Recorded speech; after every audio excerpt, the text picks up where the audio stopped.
Hello प्यारे दोस्तों, नमस्कार आप सभी को और स्वागत है आपका अपने परिवार कैरियर एकेडमी बुलंदशहर में। तो ये हमारी दूसरी क्लास है प्यारे साथियों, भारतीय स्थिति और विस्तार की। और उम्मीद करता हूँ आपकी तैयारी बढ़िया चल रही होगी, ज़बरदस्त चल रही होगी। और आपने पिछली क्लास जब देखी है तो नोट्स भी बढ़िया तरीके से, अच्छे तरीके से बनाए होंगे। क्लियर? तो मैं कल की ही क्लास को कंटिन्यू करता हूँ। चैप्टर हमारा चल रहा था प्यारे साथी, चैप्टर कौन सा चल रहा था? भारत की स्थिति एवं विस्तार।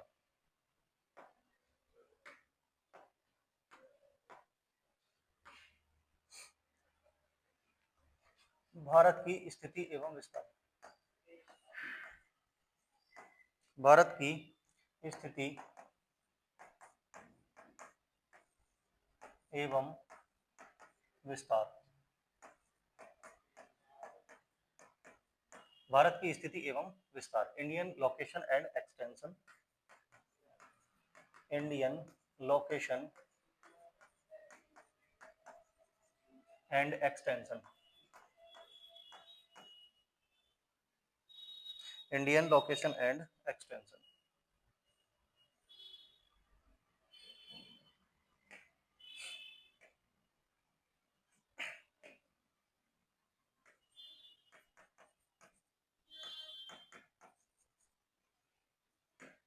ठीक है, भारत की स्थिति एवं विस्तार, इंडियन लोकेशन एंड एक्सटेंशन। तो कल केवल हमने इतना पढ़ा था कि भाई भारत के बारे में जान लिया था और भारत का आसपास में कौन से देश हैं। भारत के तटीय क्षेत्र के बारे में हमने जाना था कि भाई भारत जो प्रायद्वीपीय भारत है, तीन तरफ समुद्र से घिरा हुआ है। पूर्व में बंगाल की खाड़ी है, पश्चिम में आपका अरब सागर है और सबसे नीचे हिंद महासागर है। और भारत के आस पड़ोसी देश जो हैं उनके बारे में जाना था। आज प्यारे साथी आगे क्लास को कंटिन्यू करते हैं और बात आगे बढ़ाते हैं भारत की स्थिति और विस्तार से। जब भारत की स्थिति और विस्तार मैंने बताया था, मैं सीमा की बात करता हूँ, बाउंड्री, इंडियन बाउंड्री की अगर मैं बात करता हूँ प्यारे साथी, इंडियन बाउंड्री की, इंडियन बाउंड्री, भारतीय सीमा, भारतीय सीमा की बात करता हूँ, भारतीय सीमा। तो आपको पता है जो भारतीय सीमा है वो दो प्रकार की लगती है। भारतीय सीमा कितने प्रकार की लगती है? आप बताओगे सर दो प्रकार की लगती है। कितने प्रकार की लगती है भारतीय सीमा? दो प्रकार की। एक तो भारत की वाटर बाउंड्री है और दूसरी भारत की लैंड बाउंड्री है। एक तो भारत की लैंड बाउंड्री है, यानी भारत की स्थलीय सीमा है, स्थलीय सीमा। दूसरी भारत में वाटर बाउंड्री है,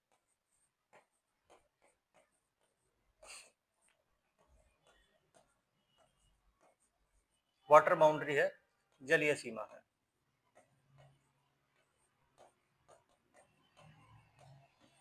जलीय सीमा। तो भारत में कितने प्रकार की बाउंड्री होगी आप बताओगे सर? दो प्रकार की बाउंड्री होगी। एक तो लैंड बाउंड्री, स्थलीय सीमा हो गई, और दूसरी बात हो गई जलीय सीमा। बात समझ गए आप? स्थलीय सीमा जो लगती है भारत की, आप बताओगे कितने किलोमीटर लगती है भारत की स्थलीय सीमा? आप बताओगे सर 15,200 किलोमीटर। 15,200 किलोमीटर जो भारत की स्थलीय सीमा लगती है पड़ोसी देशों के साथ में, 15,200 किलोमीटर। और भारत की जो जलीय सीमा है वो 6100 किलोमीटर लगती है। कितने किलोमीटर साथी? 6100 किलोमीटर। और ये 6100 किलोमीटर जो जलीय सीमा लगेगी, आपको अच्छे तरीके से पता है ये मेन लैंड है, मेन लैंड वाला पोर्शन है, ये मुख्य भूमि है, मुख्य भूमि, ये मुख्य भूमि वाला पोर्शन है 6100 किलोमीटर। अगर मैं इसमें आइलैंड और इंक्लूड कर लेता हूं, इसमें द्वीप और इंक्लूड कर लेता हूं, तो ये सीमा हो जाती है प्यारे साथी 7516। ये सीमा कितनी हो जाएगी आप बताओगे? 7516। 7516.6 किलोमीटर। 7516.6 किलोमीटर। ये कब सीमा हो जाएगी? जब मैं इसमें द्वीप को भी इंक्लूड कर लेता हूं, विद आइलैंड्स, अगर मैंने इसमें द्वीपों को भी इंक्लूड कर लिया, द्वीपों समेत, द्वीपों के साथ, द्वीपों के साथ, अगर मैं द्वीपों के साथ भारत की जलीय सीमा अगर नापने के लिए लग जाए, द्वीपों के साथ भारत की जलीय सीमा देखते हैं तो प्यारे साथी कितनी हो जाएगी, 7516.6 किलोमीटर। कितनी हो जाएगी, 7516.6 किलोमीटर सीमा हो जाएगी।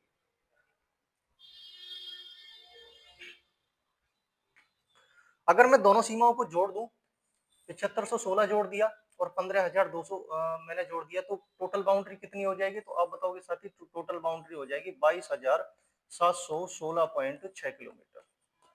22,716.6 किलोमीटर ये भारत की टोटल बाउंड्री हो जाएगी।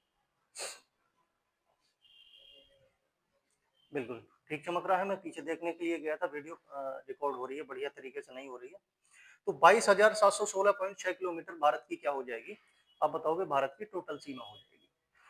ये 15,000 जो 200 किलोमीटर सीमा लगी हुई है प्यारे साथी, ये भारत के पड़ोसी देशों के साथ है। ये 7516.6 किलोमीटर जो सीमा लगी हुई है, ये द्वीपों के साथ है। किसके साथ है, द्वीपों के साथ। अब मैं आपसे कहने लग जाऊं कि सर स्थलीय सीमा बनाने वाले देश कौन से हैं भारत के साथ में, और जलीय सीमा बनाने वाले देश कौन से हैं भारत के साथ में, तो आप बताओगे जो स्थलीय सीमा बनाने वाले देश हैं प्यारे साथी, तो स्थलीय सीमा बनाने वाले देश सबसे पहले कौन सा हो जाएगा। मैं स्थलीय सीमा बनाने वाले देशों के बारे में बात करता हूँ, तो आप बताओगे सर पहला देश हो जाएगा पाकिस्तान। क्या हो जाएगा, पाकिस्तान, PAK, मैं शॉर्ट में लिख रहा हूँ। पहला देश क्या हो जाएगा, पाकिस्तान। पाकिस्तान के बाद में कौन सा देश आता है जो भारत के साथ में स्थलीय सीमा बनाता है, तो आप बताओगे दूसरा देश हो जाएगा अफगानिस्तान। दूसरा देश क्या हो जाएगा प्यारे साथी, अफगानिस्तान। दूसरा देश क्या हो जाएगा, अफगानिस्तान। अफगानिस्तान दूसरा देश हो गया। उसके बाद में तीसरा देश कौन सा हो जाएगा जो भारत के साथ में स्थलीय सीमा बनाता है, तो आप बताओगे चीन। चीन भारत का तीसरा पड़ोसी देश हो जाएगा, चाइना। चाइना भारत का तीसरा पड़ोसी देश है। और भारत का चौथा पड़ोसी देश कौन सा हो जाएगा, तो आप बताओगे सर नेपाल। कौन सा हो जाएगा, नेपाल हो जाएगा, नेपाल। और भारत का पड़ोसी देश कौन सा हो जाएगा, आपने ऊपर से नोट कर लिया होगा, ऐसा मैं मान के चल रहा हूँ। मैं थोड़ा सा रिव्यू को ऊपर ले जाता हूँ। तो नेपाल भारत का पड़ोसी देश हो गया, और इसके बगल में एक और पड़ोसी देश पड़ता है, आप बताओगे भूटान। कौन सा पड़ोसी देश पड़ेगा, आप बताओगे सर भूटान। कौन सा पड़ोसी देश हो गया, भूटान। इसके साइड में और भी पड़ोसी देश हैं जो भारत के साथ में सीमा साझा करते हैं, म्यांमार है, म्यांमार।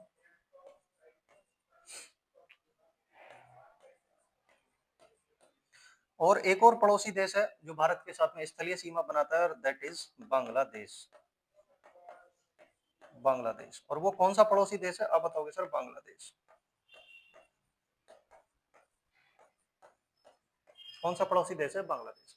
तो ये जो पड़ोसी देश हैं प्यारे साथी, भारत के साथ में स्थलीय सीमा बनाते हैं, कितने देश हो गए, 1 2 3 4 5 6 7, 7 देश हो गए। ये 7 देश ऐसे हैं जो भारत के साथ में स्थलीय सीमा बनाते हैं। तो आप बताओगे सर जलीय सीमा बनाने वाले देश कौन से हो जाएंगे, तो जलीय सीमा बनाने वाले देशों के बारे में भी देख लेते हैं। अच्छा, इनमें से एक चीज और मैं बताता हूँ। देखो, पाकिस्तान एक ऐसा कंट्री है जो भारत के साथ में जलीय सीमा तो बनाता ही बनाता है, लेकिन सॉरी स्थलीय सीमा तो बनाता ही बनाता है, इसके साथ में जलीय सीमा भी बनाता है।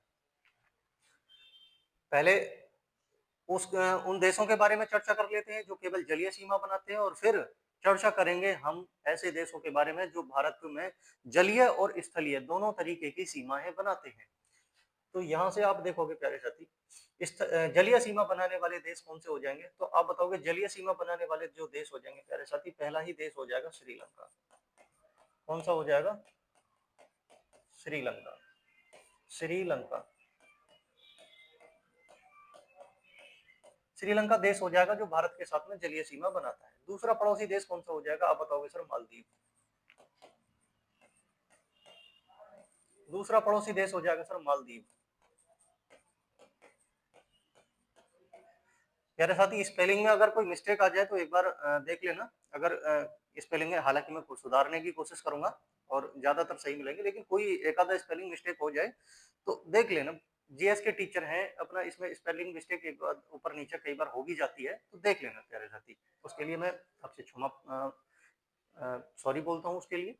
तो बस केवल आपको मेहनत करनी है, चीजें ध्यान से देखनी है। हमारा मकसद ये नहीं कि भाई हमें इसका पीएचडी करनी है, चीजों को अपना बहुत ज्यादा कि भाई इंग्लिश भी अच्छी है, सब कुछ अच्छा, चीजों को समझना है, कंटेंट बढ़िया होना चाहिए। समझते हैं। श्रीलंका, मालदीव, और क्या हो जाएगा हमारा जो जिसके साथ में जलीय सीमा लगती है, तो वो देश हो जाएगा इंडोनेशिया। इंडोनेशिया क्या हो जाएगा प्यारे साथी? इंडोनेशिया। इंडोनेशिया। और हमारा पड़ोसी देश कौन सा हो जाएगा? सॉरी, पड़ोसी देश नहीं, जो जलीय सीमा बनाता है, तो आप बताओगे थाईलैंड। थाईलैंड। थाईलैंड के साथ में भी हमारी जलीय सीमा है, थाईलैंड। तो ये पड़ोसी आप देश देख रहे हो जो जलीय सीमा बनाते हैं। श्रीलंका भारत के साथ में जलीय सीमा बनाता है, मालदीव भारत के साथ में जलीय सीमा बनाता है, इंडोनेशिया भारत के साथ में जलीय सीमा बनाता है, और थाईलैंड भी भारत के साथ में जलीय सीमा बनाता है। ये केवल और केवल जलीय सीमा बनाने वाले देश हैं भारत के साथ में, 4 देश। कितने देश हैं जो जलीय सीमा बनाते हैं? केवल और केवल जलीय सीमा बनाते हैं 4 देश हैं। कितने देश हैं जो स्थलीय सीमा बनाते हैं? आप बताओगे सर 7 देश हैं। लेकिन आप इसमें पड़ोसी देशों की कैटेगरी में किसको रखना चाहोगे? वैसे तो ये ज्यादातर सभी पड़ोसी देश हैं, लेकिन जो क्वेश्चन आता है कि भाई पड़ोसी देशों की कैटेगरी में किसको रखना चाहोगे, तो आप बताओगे सर ये जो कंट्री है, पाकिस्तान, अफगानिस्तान, चीन, नेपाल, भूटान, म्यांमार, बांग्लादेश, ये तो 2 कंट्री हैं हमारी। इसके बाद में श्रीलंका और मालदीव भी हमारी पड़ोसी देश है। श्रीलंका और मालदीव भी हमारे पड़ोसी देश हैं। टोटल 9 पड़ोसी देश माने जाते हैं हमारे। 7 ये आप देख रहे हो और 2 ये आप देख रहे हो, श्रीलंका और मालदीव। तो भारत के पड़ोसी देश कौन कौन से हो जाएंगे? मैं पड़ोसी देश यहाँ पे एक लाइन में लिख देता हूँ। पड़ोसी देश, नेबर कंट्री कौन सी हो जाएंगी भारत की? Neighbour country. Neighbour country. Bharat के पड़ोसी देश कौन से हो जाएंगे? पड़ोसी देश।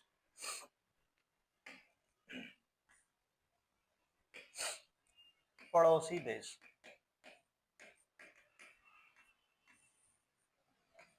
पड़ोसी देश। तो अब बताओगे पड़ोसी देश कितने हो जाएंगे? 9। कौन कौन से होते हैं ये मैं आपको बता चुका हूँ। 7 ये पड़ोसी देश हैं और 2 ये पड़ोसी देश हैं, श्रीलंका और मालदीव। इंडोनेशिया और थाईलैंड भारत के साथ में जलीय सीमा बनाते हैं। बाकी श्रीलंका और मालदीव भी भारत के साथ में जलीय सीमा बनाते हैं। जलीय सीमा बनाने वाले देश हो जाएंगे 4, और पड़ोसी देशों की कैटेगरी में 9 हो गए, जिसमें से 7 देश ऐसे हैं जो स्थल खंड से सीमा बनाते हैं, और 2 देश ऐसे हैं जो जलीय सीमा बनाते हैं, श्रीलंका और मालदीव, जो पड़ोसी की कैटेगरी में आएंगे। इंडोनेशिया और थाईलैंड थोड़े से दूर हैं, हालांकि पड़ोसी की जो कैटेगरी में रखते हैं वो 9 देशों को ही रखते हैं, जो मैं आपको बता चुका हूँ। इसके बाद हमने दोनों देश देख लिए प्यारे साथी। स्थलीय सीमा बनाने वाले देश ये हो गए, जलीय सीमा बनाने वाले देश हो गए, ये हो गए। लेकिन अब कंडीशन वो आती है कि भाई ऐसे भी तो देश होंगे जो भारत के साथ में स्थलीय सीमा भी बनाते हैं और जलीय सीमा भी बनाते हैं। तो ऐसे देशों की कैटेगरी कौन सी हो जाएगी? स्थलीय, स्थलीय प्लस जलीय। स्थलीय प्लस जलीय, यानी दोनों बाउंड्री बनाने वाले देश कौन कौन से हो जाएंगे? मैं इधर लिखे हूँ स्थलीय, लैंड एंड वाटर बाउंड्री। ऐसे कौन कितने देश हैं जो भारत के साथ में लैंड और वाटर दोनों बाउंड्री बनाते हैं, यानी स्थलीय और जलीय दोनों सीमाएं बनाते हैं? तो आप बताओगे सर पहला ही देश हो जाएगा पाकिस्तान। पहला ही देश हो जाएगा पाकिस्तान। पाकिस्तान एक ऐसा देश है जो भारत का पड़ोसी देश भी है और भारत के साथ में स्थलीय सीमा के साथ साथ जलीय सीमा भी बनाता है। दूसरा पड़ोसी देश हो जाएगा भारत का अफगानिस्तान। के साथ में हमारी कोई भी जलीय सीमा नहीं है। चीन के साथ में, नेपाल के साथ में, भूटान के साथ में, म्यांमार और बांग्लादेश के साथ में हमारी जलीय सीमाएं भी हैं। नंबर 2 हो जाएगा म्यांमार, म्यांमार। और नंबर 3 हो जाएगा प्यारे साथी बांग्लादेश, बांग्लादेश। म्यांमार और बांग्लादेश, इनके साथ में भारत की स्थलीय और जलीय दोनों सीमाएं हैं। तो आपने तीनों कैटेगरी प्यारे साथी पढ़ ली कि भाई भारत के साथ में स्थलीय सीमा बनाने वाले देश कौन से हैं, जलीय सीमा बनाने वाले देश कौन से हैं, और ऐसे देश कौन से हैं जो भारत के साथ में स्थलीय और जलीय दोनों सीमाएं बनाते हैं। आपने नोट कर लिया होगा। आगे बढ़ते हैं, चीजों को समझते रहिए। इसके बाद में हम भारत के बारे में बात करेंगे कि भाई जो सीमा बना रहे हैं अच्छी बात है, लेकिन एक्चुअल में है क्या, ये देश कहाँ कहाँ पर है और क्या क्या इनकी विशेषता है, उस पॉइंट पे भी आएंगे। उससे पहले मैं और थोड़ा सा जिक्र कर लेता हूँ आपसे कि भारत के बारे में, भारत के बारे में, इंडिया के बारे में और थोड़ा सा जिक्र करते हैं। पहला पॉइंट, भारत है, इसका क्षेत्रफल कितना है, एरिया कितना है। मैं एरिया के हिसाब से अगर बात करने लग जाऊं तो बोलूंगा सर एरिया कितना है, भारत का क्षेत्रफल कितना है, तो आप बताओगे इसका क्षेत्रफल कितना है, 32,87,263 स्क्वायर किलोमीटर। अब बताओगे 32,87,263 स्क्वायर किलोमीटर यानी वर्ग किलोमीटर, आप क्या बोलोगे, वर्ग किलोमीटर, वर्ग किलोमीटर। कई बार आप ऐसे भी लिख सकते हो उसको, किलोमीटर स्क्वायर। तो भारत का एरिया कितना हो जाएगा, आप बताओगे सर 32,87,263 वर्ग किलोमीटर, ये भारत का एरिया हो जाएगा, भारत का क्षेत्रफल। भारत का जो क्षेत्रफल है 32,87,263 वर्ग किलोमीटर है, आप भी अच्छे तरीके से समझते होंगे इस चीज को। लेकिन वर्ल्ड रैंकिंग में अगर देखा जाए भारत का स्थान कौन सा है क्षेत्रफल के हिसाब से, तो आप बताओगे 7th नंबर पर आता है हमारा इंडिया, 7वां सबसे बड़ा देश है भारत, 7वां सबसे बड़ा देश है, 7th लार्जेस्ट कंट्री है India, 7th largest country, 7th largest country India, 7th largest country है, 7वां सबसे बड़ा देश है। और सबसे बड़ा देश अगर वर्ल्ड लेवल पे हम देखें, वर्ल्ड में सबसे बड़ा देश देखें तो प्यारे साथी कौन सा हो जाएगा, आप बताओगे सर रूस। सबसे बड़ा देश कौन सा हो जाएगा, रूस यानी रशिया, आप लिख सकते हो इंग्लिश में लिख सकते हो रशिया, रशिया। उसके बाद में दूसरा बड़ा देश कौन सा हो जाएगा रूस के बाद में, कनाडा, कनाडा। कनाडा के बाद में बड़ा देश कौन सा, सबसे बड़ा रूस, रूस से छोटा कनाडा, कनाडा से छोटा चीन, चाइना, चाइना से छोटा अमेरिका, अमेरिका से छोटा ब्राजील, ठीक है, ब्राजील से छोटा ऑस्ट्रेलिया, ब्राजील से छोटा ऑस्ट्रेलिया।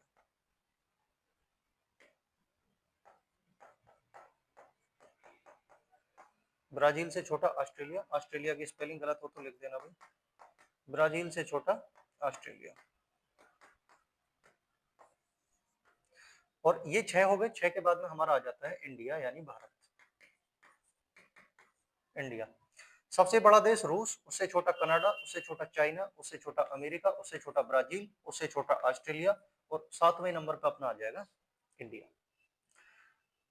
ये रैंकिंग के हिसाब से है, भारत की रैंकिंग क्या है एरिया के हिसाब से।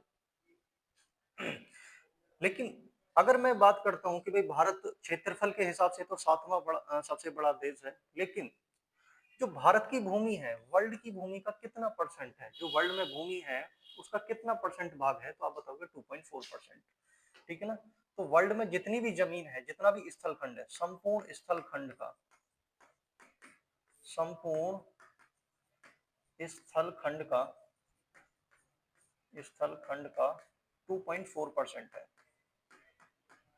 2.4% है।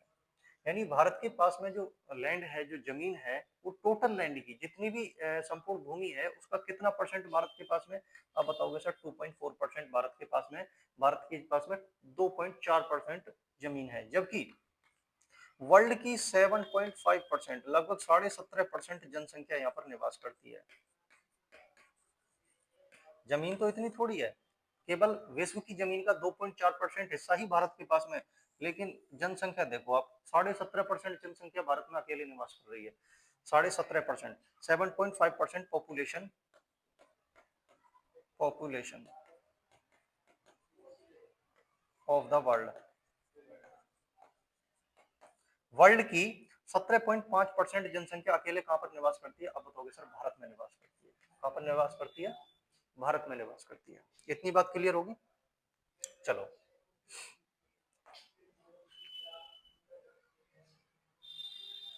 अगर इतनी बात क्लियर हो गई, इसको थोड़ा साइड में रखते हैं, फिर अपनी वापस बात पे आते हैं इंडिया के बारे में। अगर मैं क्षेत्रफल के हिसाब से भारत का सबसे बड़ा राज्य देख, अच्छा इसमें एक चीज और ऐड कर लेना, भारत में गांव कितने हैं? विलेज, गांव कितने हैं? विलेज कितने हैं?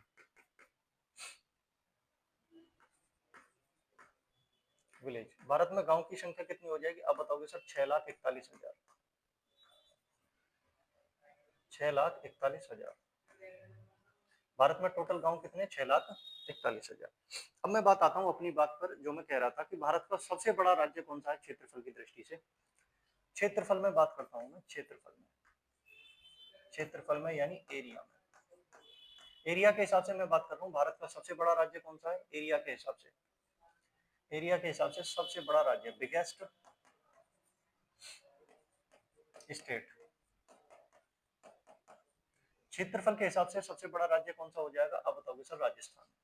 क्या हो जाएगा? राजस्थान, राजस्थान हो जाएगा सबसे बड़ा राज्य, राजस्थान क्षेत्रफल के हिसाब से। और सबसे छोटा राज्य कौन सा हो जाएगा क्षेत्रफल के हिसाब से? मैं अगर आपसे पूछने लग जाऊं, स्मॉलेस्ट स्टेट,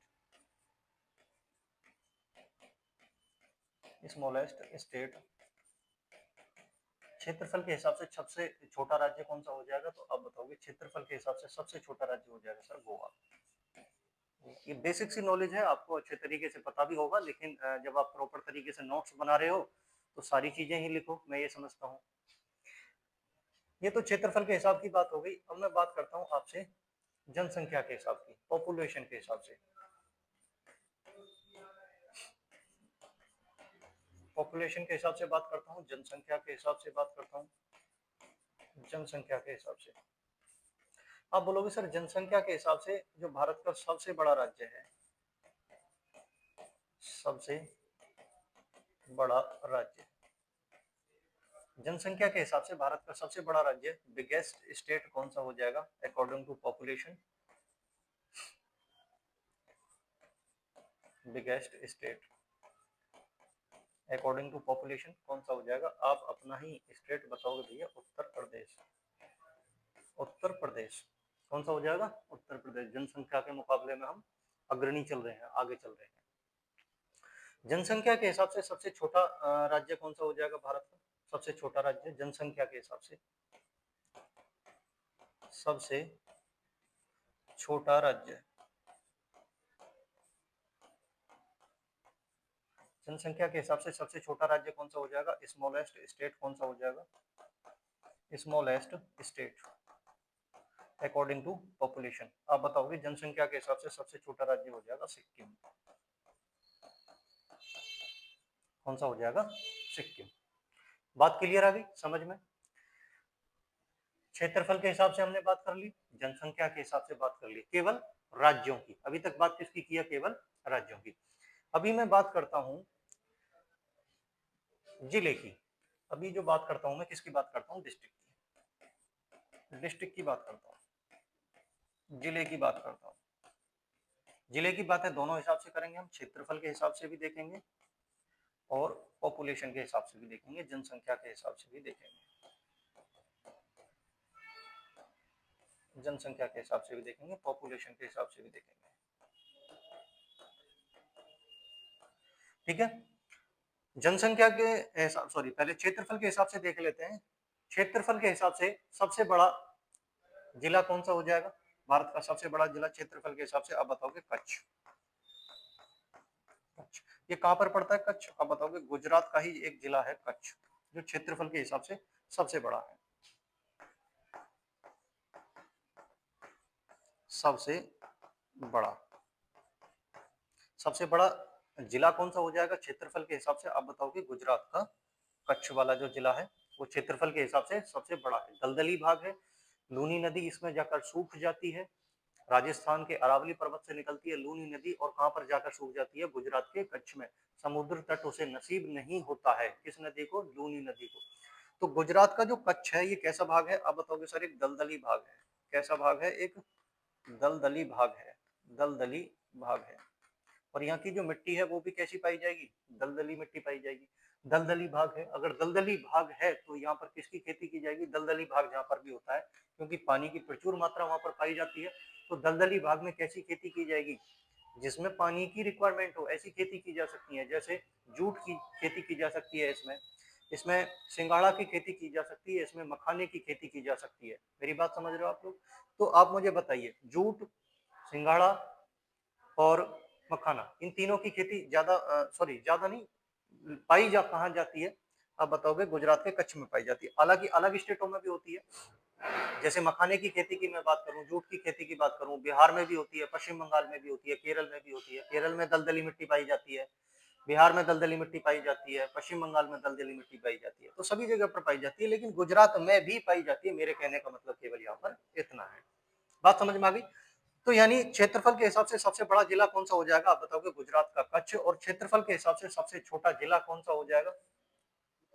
क्षेत्रफल के हिसाब से सबसे छोटा जिला, क्षेत्रफल के हिसाब से सबसे छोटा जिला, सबसे छोटा जिला, smallest district according to area. क्षेत्रफल के हिसाब से सबसे छोटा जिला कौन सा हो जाएगा? आप बताओगे माहे। कौन सा हो जाएगा? माहे। माहे का किसका पार्ट है भैया? तो माहे ये पुदुचेरी का पार्ट है। किसका पार्ट है? पुदुचेरी का। मैं यहाँ पे लिख दे रहा हूँ, बाद में आप रफ कर देना। पुदुचेरी का पार्ट है। जब आप इंडिया वाला पार्ट पढ़ते हो तो पुदुचेरी का जो भाग है प्यारे साथी, आप पढ़ते हो ये केरल वाला भाग हो जाएगा, ये तमिलनाडु वाला भाग हो जाएगा, और इसके ऊपर जो पार्ट चलता है, इसके ऊपर जो पार्ट चलेगा वो आंध्र प्रदेश का चलेगा। किसका चलेगा? आंध्र प्रदेश का। तो यहाँ पर एक छोटा सा स्थान है जिसको बोलते हैं माहे। जिसको आप क्या बोलते हो? माहे। किसका पार्ट है? पुदुचेरी का पार्ट है। यहाँ पर एक पार्ट पड़ेगा, इसको बोलते हो आप कराईकल। इसको आप क्या बोलते हो? कराईकल। इसके नीचे एक पार्ट पड़ेगा, इसको आप बोलते हो पुदुचेरी। पुदुचेरी। यहाँ पर एक पार्ट पड़ता है, इसको बोलते हो यनम। क्या बोलते हो? यनम। तो ये सारे के सारे जो प्लेस हैं, सारे के सारे जो डिस्ट्रिक्ट हैं, ये किसके हैं? पुदुचेरी केंद्र शासित प्रदेश के हैं। तो पुदुचेरी केंद्र शासित प्रदेश केरल पे भी, तमिलनाडु में भी और आंध्र प्रदेश में भी बसा हुआ है। और इसी वजह से एसएससी क्वेश्चन पूछती है, कई बार क्वेश्चन पूछा हुआ है कि भारत का कौन सा केंद्र शासित प्रदेश है जो भारत के पूर्वी तट पर भी बसा हुआ है और पश्चिमी तट पर भी बसा हुआ है। तो आप कौन सा केंद्र शासित प्रदेश बताओगे? आप बताओगे पुदुचेरी एक ऐसा केंद्र शासित प्रदेश है जो भारत के पूर्वी तट पर भी बसा हुआ है और पश्चिमी तट पर भी बसा हुआ है। तो पुदुचेरी में कितने डिस्ट्रिक्ट हैं? आप बताओगे सर 4 डिस्ट्रिक्ट हैं, माहे, यनम, कराईकल और पुदुचेरी। कराईकल और पुदुचेरी वाले भाग तमिलनाडु में पड़ते हैं, यनम आंध्र प्रदेश में आता है, और माहे जो पार्ट पड़ता है ये आप बताओगे केरल के हिस्से में आता है। सबसे छोटा केंद्र शासित प्रदेश, भारत का सबसे छोटा केंद्र शासित प्रदेश क्या हो जाएगा? माहे। किसकी सीमा के कहां पर पड़ता है? केरल में। कहां पर पड़ता है? केरल में। ये आपने नोट डाउन कर लिया होगा, अगर नहीं करा है तो कर लो, मैं इरेज कर दे रहा हूँ क्योंकि यहाँ पे और भी चीजें थोड़ा लिखनी है, इस वजह से इसको रफ कर दिया। चलो, तो सबसे बड़ा जिला देख लिया हमने। अब जनसंख्या के हिसाब से देखते हैं कि भाई जनसंख्या के हिसाब से सबसे बड़ा जिला कौन सा हो जाएगा। अब हम जनसंख्या के हिसाब से चलते हैं, पॉपुलेशन के हिसाब से चलते हैं, अकॉर्डिंग टू पॉपुलेशन। तो जनसंख्या के हिसाब से सबसे बड़ा जिला कौन सा हो जाएगा? सबसे बड़ा जिला, जनसंख्या के हिसाब से सबसे बड़ा जिला कौन सा हो जाएगा? आप बताओगे सर? ठाणे। जनसंख्या के हिसाब से सबसे बड़ा जिला कौन सा हो जाएगा? ठाणे। महाराष्ट्र में पड़ता है, महाराष्ट्र में। ये वही महाराष्ट्र है जहां सबसे पहले रेलगाड़ी चलाई गई थी, मुंबई से ठाणे के बीच में 34 किलोमीटर चलाई गई थी, वही ठाणे है। जनसंख्या के हिसाब से भारत का सबसे बड़ा जिला है, कहाँ पे पड़ता है? महाराष्ट्र में। Biggest district according to population, Thane कहाँ पर पड़ता है? महाराष्ट्र में। सबसे छोटा जिला की मैं बात करता हूँ, सबसे छोटा जिला, सबसे छोटा जिला, सबसे छोटा जिला किसके हिसाब से? जनसंख्या के हिसाब से हम बात कर रहे हैं। सबसे छोटा जिला जनसंख्या के हिसाब से क्या हो जाएगा? आप बताओगे सर? दिबांग घाटी जिला। दिबांग घाटी जिला। दिबांग घाटी जिला, ये जनसंख्या के हिसाब से सबसे छोटा जिला है। कहाँ पर पड़ता है? अरुणाचल प्रदेश में। अरुणाचल प्रदेश में, अरुणाचल प्रदेश में दो नदी बहती है, एक दिबांग नदी है और दूसरी लोहिते नदी। दिबांग नदी और लोहिते नदी, ये ब्रह्मपुत्र नदी है, या फिर दिबांग नदी है, और ये लोहिते नदी है। दिबांग नदी और लोहिते नदी, तो दिबांग नदी की घाटी में ही एक जिला बसा हुआ है जिसको आप बोलते हो दिबांग घाटी जिला। दिबांग घाटी जिला अरुणाचल प्रदेश में। भारत की सबसे कम जनसंख्या किस जिले में पाई जाती है? दिबांग घाटी जिले में। कहां पर पड़ता है? अरुणाचल प्रदेश में। नोट कर लिया होगा आपने। मैं समझता हूँ ये चीज आपको बढ़िया तरीके से समझ में आ गई होगी, अच्छे तरीके से आपने नोट कर लिया होगा। आइए प्यारे साथी आगे बढ़ते हैं, चीजों को अच्छे तरीके से समझते हैं। इतनी बात अगर आपने समझ ली है, अब मैं आपको समझा सकता हूँ, एक्सप्लेन कर सकता हूँ भारत के बारे में।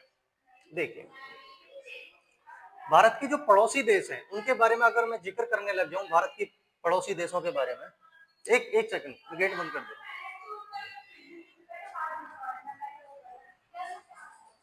आवाज बंद।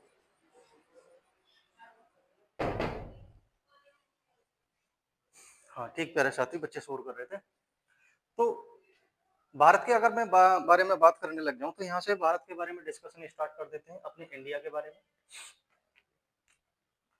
क्योंकि अब हमने इंडिया के बारे में खूब बढ़िया तरीके से थोड़ा सा जानकारी हमें हो गई है।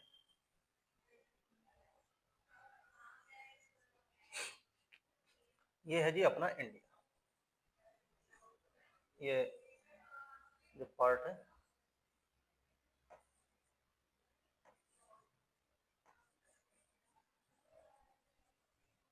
ये अपना इंडिया है।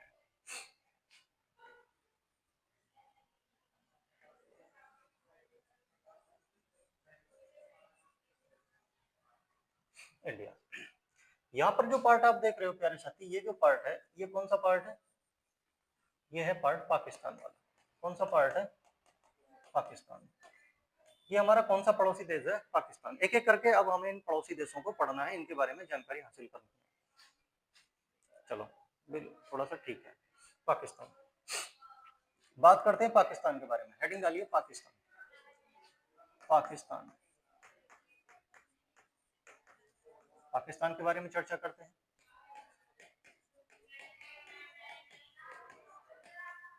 पाकिस्तान, पाकिस्तान भारत का एक पड़ोसी देश है, ये आपको अच्छे तरीके से पता है। भारत का नेबर कंट्री है, भारत का पड़ोसी देश है। कब आजाद हुआ था? आजाद कब हुआ था? फ्रीडम, इसको फ्रीडम कब मिली? आजादी कब मिली? पाकिस्तान को आजादी कब मिली? अब बताओगे? 14 अगस्त 1947 को, 1947 को हमें जो आजादी मिली 15 अगस्त 1947 को, जबकि पाकिस्तान को आजादी मिली 14 अगस्त 1947 को। भारत की आजादी से एक दिन पहले आजादी मिल गई 14 अगस्त 1947 को। किसको?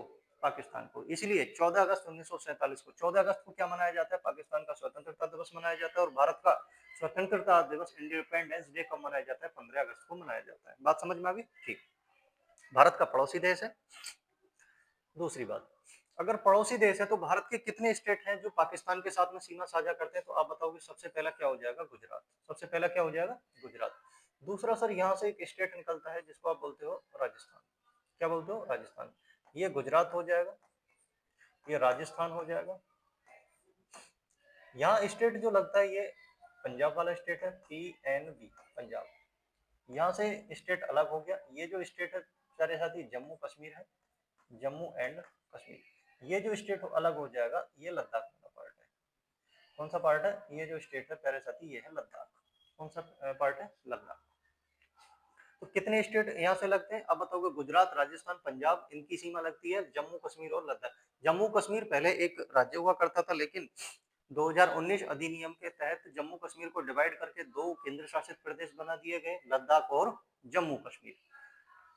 तो अभी कितने स्टेट लगते हैं पाकिस्तान के साथ में? तो हम बताएंगे टोटल 5। टोटल 5। भारत के टोटल 5 हिस्से हैं जो सीमा साझा करते हैं किसके साथ में? किसके साथ में सीमा साझा करते हैं? पाकिस्तान के साथ साथ में। इन पांचों में से, इन 5 हिस्सों में से 3 स्टेट हैं, और जबकि 2 यूनियन टेरिटरी यूटी है, 2 यूनियन टेरिटरी है। 3 स्टेट कौन कौन से हो जाएंगे? अब बताओगे सर। पहला स्टेट हो जाएगा गुजरात, दूसरा स्टेट हो जाएगा राजस्थान,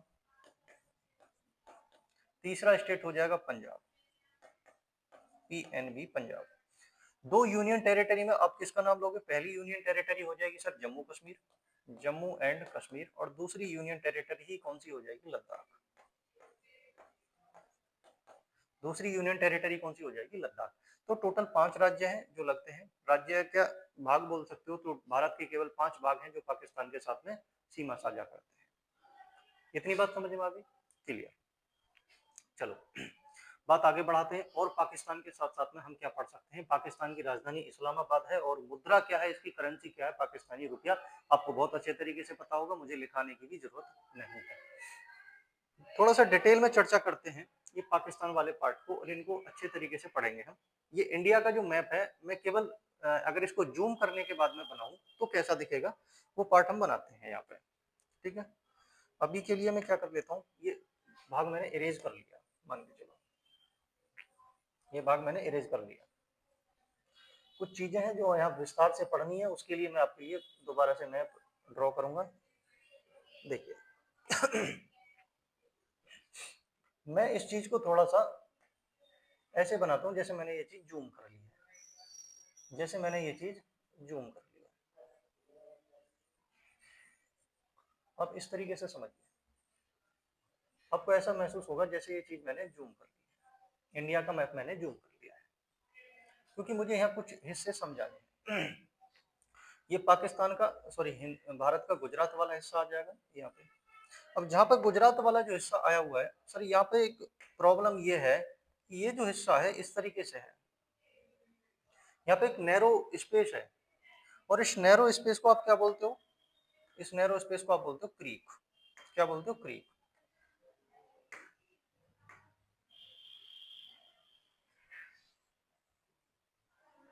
ये इस तरीके से है। ये जो नैरो स्पेस आप देख रहे हो, इस स्पेस को आप बोलते हो क्रीक। क्या बोलते हो? क्रीक। और इसको पाकिस्तान में क्या नाम दिया जाता है? हम किस नाम से जानते हैं इसको? हम जानते हैं सर क्रीक के नाम से।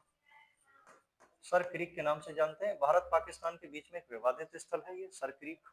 सर क्रीक,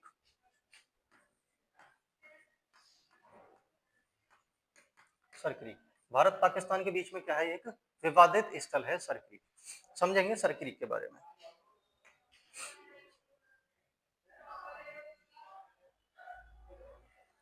देखो यहाँ पे सर क्रीक के बारे में समझेंगे क्या है सर क्रीक। जब भारत और पाकिस्तान की सीमा का विभाजन हो रहा था तो सर क्रीक के बारे में जिक्र हुआ। तो अंग्रेजों से पूछा गया कि भाई हमारी सीमा कहाँ तक है, तो अंग्रेजों ने बता दिया कि भाई आपकी सीमा सर क्रीक तक है। सर क्रीक कहाँ तक है? सर क्रीक तक। ये सर क्रीक वाला पार्ट हो गया। यहाँ पर इंडिया हो गया, सॉरी पाकिस्तान बना लिया, और यहाँ पर हमने बना दिया इंडिया। अब यहाँ पर समस्या ये है प्यारे साथी कि भाई अंग्रेजों से पूछा गया, पाकिस्तान वाले पूछते हैं कि भाई हमारी सीमा कहाँ तक है, तो उन्होंने बता दिया कि भाई आपकी सीमा कहाँ तक है? सर क्रीक तक है। इंडिया से पूछा, इंडिया वालों ने पूछा अंग्रेजों से कि भाई हमारी सीमा कहाँ तक है, तो अब अंग्रेजों ने बता दिया कि आपकी सीमा कहाँ तक है? सर क्रीक तक है। तो सर क्रीक को एक विवादित स्थल बना दिया, सर क्रीक को एक डिस्प्यूटेड एरिया बना दिया। अब इसको कैसे बांटा जाए, इस पर विवाद है। अच्छा 3 चीज मैं बताऊंगा यहाँ पे। एक तो चीज होती है प्यारे साथी बे। बे बे क्या बोलते हैं? खाड़ी। क्या बोलते हैं? खाड़ी।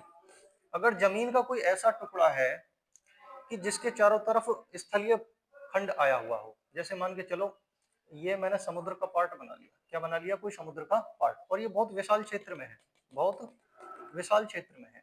इसके चारों तरफ यहाँ भी स्थल है, 3 तरफ स्थल होना चाहिए। यहाँ पे भी स्थल है और यहाँ पर भी स्थल है।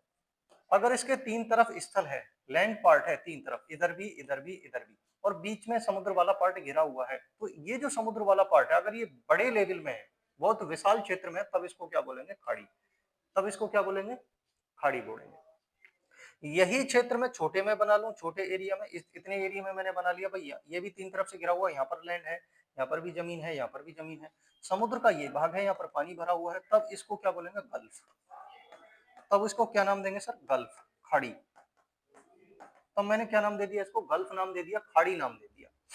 अगर इसी पार्ट को मैं और नैरो बना दूं और तंग बना दूं, मैंने इससे भी छोटा बना लिया ये पार्ट, समुद्र का भाग है ये वाला पार्ट, यहाँ पर लैंड है, यहाँ पर भी लैंड है, यहाँ पर भी लैंड है, तीनों तरफ जमीन से घिरा हुआ है, समुद्र का भाग है प्यारे साथी, तब इस भाग को बोलेंगे क्रीक। तब इस भाग को क्या बोलेंगे? क्रीक बोलेंगे। तब इस भाग को बोलेंगे प्यारे साथी क्रीक। क्या बोलेंगे? क्रीक। सॉरी। तब इस भाग को क्या बोलेंगे? क्रीक बोलेंगे। ये वही क्रीक है यहाँ पर, ये जो आप देख रहे हो सर क्रीक, ऐसा ही एक पार्ट है, बहुत संकरा सा समुद्र का हिस्सा है जो स्थल खंड में घुसा हुआ है, क्या नाम दिया जाता है? Sir creek. अब पाकिस्तान इस पर दावा करता है कि हमारा हिस्सा है, भारत दावा करता है इस पर कि ये हमारा हिस्सा है। और आप अच्छे तरीके से समझते हो कि भाई समुद्र जो होते हैं संसाधनों के भंडार होते हैं, यहाँ पर मिनरल्स पाए जाते हैं, खनिज पाए जाते हैं, और पेट्रोलियम वगैरह के भंडार पाए जाते हैं, सब खनिज ही है, मिनरल्स ही है। दूसरी बात सर, इसमें क्या होता है कि यहाँ पर फिशिंग वगैरह भी होती है, मछलियां भी पकड़ते हैं, और मछलियों को पकड़ना आसान भी होता है यहाँ पर। दूसरा, खनिज चारों तरफ क्या आया हुआ, देखो यहाँ पर चारों तरफ लैंडमार्क है, यानी जमीन वाला हिस्सा है, तो जमीन वाले हिस्से के पास में अगर कोई चीज खनिज पदार्थ निकल रहे हैं तो वो निकालना, उनको एब्जॉर्ब करना आसान होता है हमारे लिए, तो ड्रिलिंग करना यहाँ पे आसान भी है। तो इस बात से पाकिस्तान अपना हक जमाता है कि भाई सरक्रीक हमारा पार्ट है, इंडिया अपना हक जमाता है कि सरक्रीक हमारा पार्ट है। तो क्वेश्चन आपको याद रखना है, सरक्रीक इंडिया और पाकिस्तान के बीच में एक विवादित स्थल है। इसी में पॉइंट बना के लिखना है, नेक्स्ट पॉइंट बना के इरेज कर देता हूं मैं इस चीज को।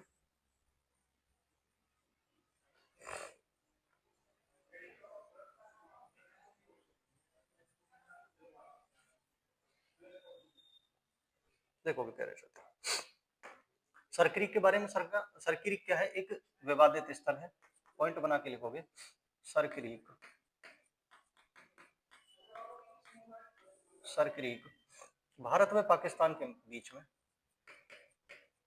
भारत व पाकिस्तान के बीच, भारत व पाकिस्तान के बीच विवादित स्थल है, विवादित स्थल है। सरक्रीक क्या है? भारत व पाकिस्तान के बीच एक विवादित स्थल है। बात समझ में आ गई? सरक्रीक क्या है? Sir Creek is a disputed area, disputed area between India and Pakistan, India and Pakistan,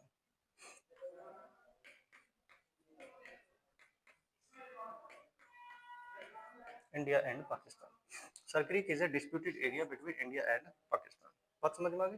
ठीक। और यहाँ पे क्या पढ़ने लायक होता है? दूसरा जो विवादित स्थल है प्यारे साथी, वो है यहाँ पर पीओके। ये जो हिस्सा आप देख रहे हो, ये हिस्सा, ये जो हिस्सा देख रहे हो आप, ये पीओके है। क्या है? पीओके है। या मैं आपको समझाने की कोशिश करूंगा, मैंने ये पार्ट बड़ा कर लिया वापस से। ये जो पार्ट आप देख रहे हो, ये पीओके वाला पार्ट है। ये जो कौन सा पार्ट है? पीओके वाला। ये यहाँ पर सांदूर का मैदान है, यहाँ पर सांदूर का मैदान है, ये हुंजा वैली है, ये वाला पार्ट है, ये अक्साई चाइना हो जाएगा, ये वाला पार्ट। इसको क्या बोलते हैं? पीओके। क्या बोलते हैं प्यारे साथी? पीओके। एक एक करके इन चीजों को पढ़ना है, पहले इनकी लोकेशन देख लो कौन कौन सी चीज कहां पर है। ये पीओके है। पाकिस्तान इसको पीओके नहीं बोलकर पाकिस्तान क्या बोलता है? इसको गिलगिट बाल्टिस्तान। पाकिस्तान इसको बोलता है गिलगिट बाल्टिस्तान।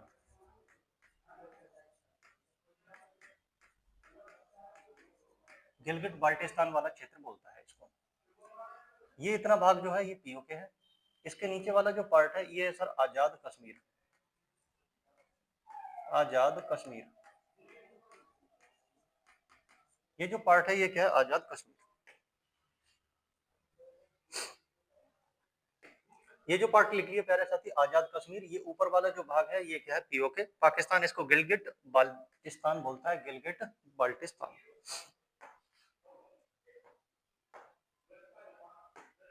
गिलगिट बाल्टिस्तान। ये स्थान आप देख रहे हो, ये है सांदूर का मैदान, सांदूर प्लेन। ये है सांदूर का मैदान। ये प्यारे साथी सांदूर का मैदान। ये जो पार्ट आप देख रहे हो ये है हुंजा वैली, हुंजा घाटी, ये हुंजा घाटी। ये जो पार्ट आप देख रहे हो ये है अक्साई चाइना, अक्साई चाइना। 1962 में अधिकार कर लिया था पाकिस्तान ने इस वाले हिस्से पर, क्या बोलते हैं इसको, अक्साई चाइना। देखो देखो, अक्साई चाइना, सांदूर का मैदान, हुंजा घाटी। ठीक है, ये कौन सा पार्ट हो जाएगा, आजाद कश्मीर। ये जो पार्ट आप देख रहे हो कौन सा है, आजाद कश्मीर। ठीक है, ठीक।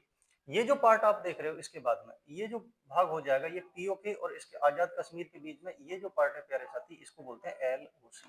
क्या बोलते हैं, LOC, line of control. Aksai China के बीच में जो लाइन है इसको एलएसी बोलते हैं। क्या बोलते हैं, एलएसी। उसका जिक्र हम करेंगे बाद में, पहले पाकिस्तान वाली बात पर चल रहे हैं तो उस पर ही टिके रहेंगे।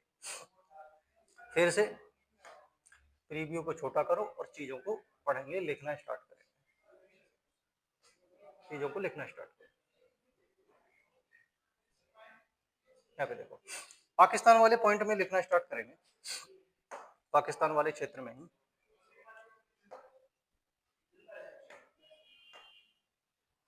देखो, पाकिस्तान वाले क्षेत्र में लिखना स्टार्ट करेंगे। अगला पॉइंट क्या बन सकता है, सांदूर का मैदान, सांदूर प्लेन्स,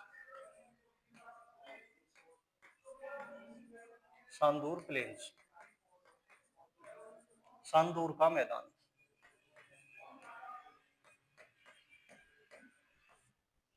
सांदूर का मैदान।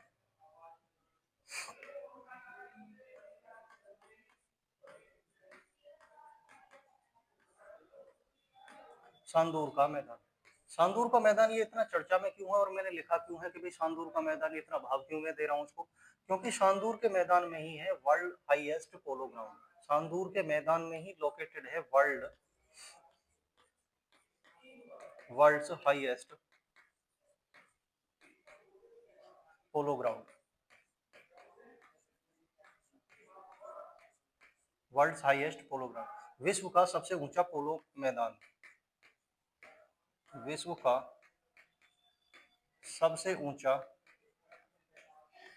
सबसे ऊंचा, विश्व का सबसे ऊंचा पोलो का मैदान, पोलो का मैदान। विश्व का सबसे ऊंचा पोलो का मैदान कहां पर है, कौन सा है, सांदूर का मैदान। और कहां पर पड़ेगा, गिलगिट बाल्टिस्तान वाले क्षेत्र में पड़ेगा, जिसको पीओके बोलते हो, और पाकिस्तान क्या बोलता है इसको, गिलगिट बाल्टिस्तान।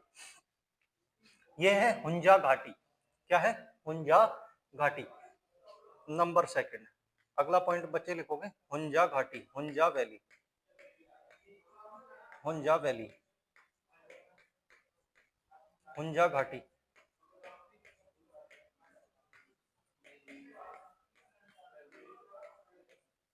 हुंजा घाटी। नेक्स्ट पॉइंट लिखोगे, हुंजा घाटी। हुंजा घाटी को ब्यूटी प्लेस के नाम से भी जाना जाता है। This place is known as beauty place. इसको किस नाम से जाना जाता है, ब्यूटी प्लेस के नाम से भी जाना जाता है, ब्यूटी प्लेस। इसको ब्यूटी प्लेस के नाम से भी जाना जाता है, सुंदर स्थान के नाम से भी इसको जाना जाता है, सुंदर स्थान, सुंदर स्थान के नाम से भी जाना जाता है। ऐसा कहा जाता है कि भाई वर्ल्ड की सबसे सुंदर महिलाएं यहीं पाई जाती हैं। ठीक है, वर्ल्ड की सबसे सुंदर महिलाएं, विश्व की, विश्व की सबसे सुंदर महिलाएं,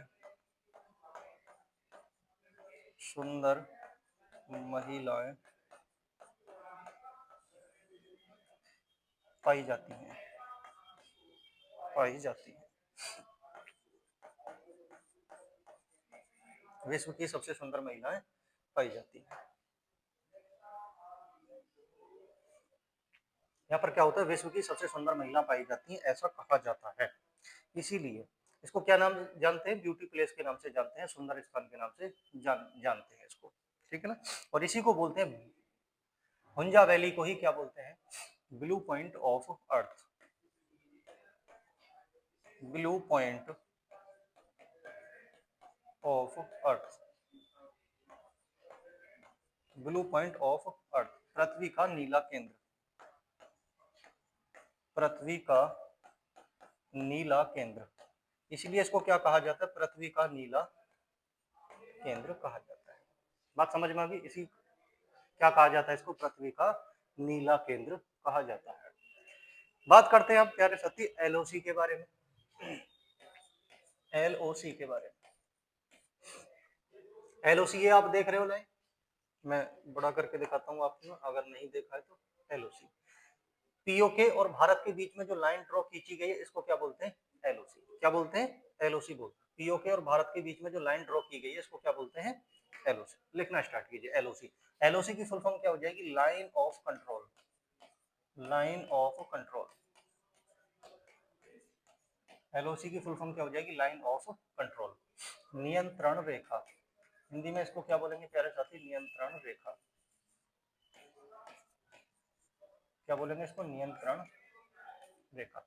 एलओसी किस किस के बीच में है, पाकिस्तान और भारत के बीच में है। ये पाकिस्तान व भारत के बीच में है, पाकिस्तान व भारत के बीच में है पीओके। अच्छा, पीओके की फुल फॉर्म मैंने आपको बताई नहीं बताई, अगर नहीं बताइए तो लिख दो कि पीओके की फुल फॉर्म क्या हो जाएगी, पाकिस्तान, पाकिस्तान ऑक्यूपाइड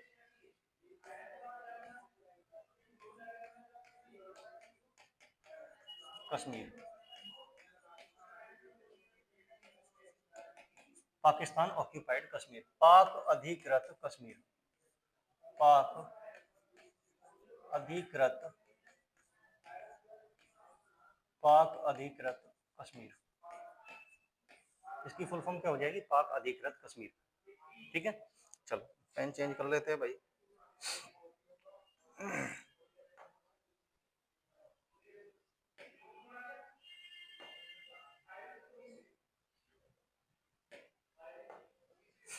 पाक अधिकृत कश्मीर, देखो यहाँ पर लिख लिया, पाक अधिकृत कश्मीर। एलओसी लिख दिया, लाइन ऑफ कंट्रोल, नियंत्रण रेखा।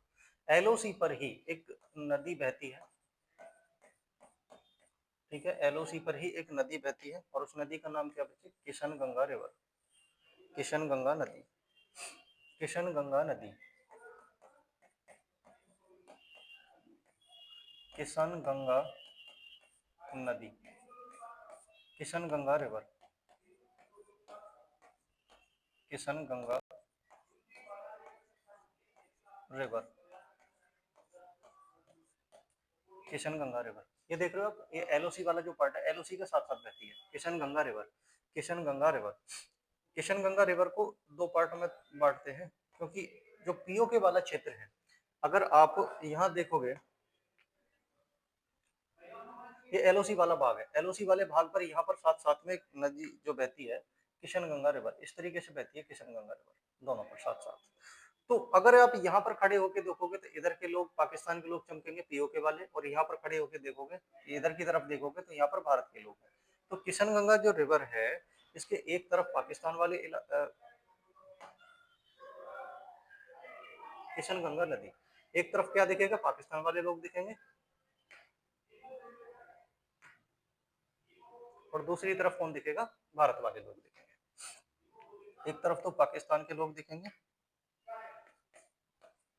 पीओके वाले दिखेंगे, पीओके के लोग, और एक तरफ इंडिया के लोग दिखेंगे, एक तरफ इंडिया के लोग दिखेंगे, दूसरी तरफ पीओके वाले लोग दिखेंगे।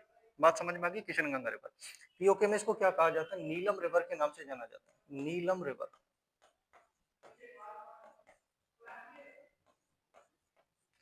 नीलम नदी के नाम से जाना जाता है, नीलम नदी। और भारत में इसको यहाँ पर किशन गंगा नदी के नाम से ही जाना जाएगा, किशन गंगा, यहाँ पर किशन गंगा के नाम से ही जाना जाएगा, और पीओके में किस नाम से जाना जाता है, इसको नीलम नदी के नाम से जाना जाता है। तो याद रखना, नीलम नदी क्या है, किशन गंगा नदी को ही कहा जाता है नीलम नदी, जो कहाँ पर बहती है, एलओसी पर बहती है। बात समझ में आ रही है, ठीक है, आगे बढ़ते हैं, वापस चीजों को देखते हैं, साथ के साथ नोट करते रहिएगा। एलओसी वाला पार्ट हमने देख लिया, अब बात करते हैं एलएसी वाले पार्ट की, ठीक है। एलएसी वाले पार्ट की बात करते हैं। मैं नेक्स्ट पेज ले लेता हूँ, एलएसी वाले पार्ट की बात करते हैं।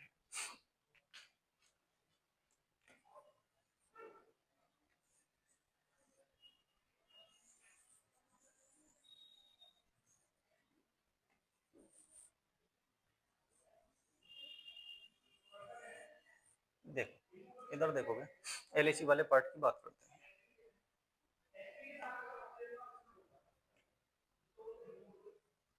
ये मैंने और बड़े क्षेत्र में बना लिया। एलएसी वाले पार्ट की बात करते हैं।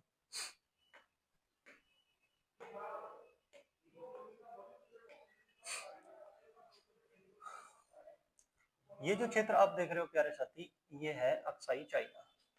क्या नाम देते हो आप इसको? Aksai China, Aksai China, Aksai चीन, ये नाम देते हो इसको। क्या नाम दे दिया आपने? अक्साई चाइना यानी अक्साई चीन। 1962 में, 1962 में भारत पाक चीन का युद्ध हुआ था, और उस भारत चीन के युद्ध में हम अपना ये हिस्सा खो दिए थे, और ये इस पर किसने अधिकार कर लिया था? चीन ने। तो आइए समझते हैं।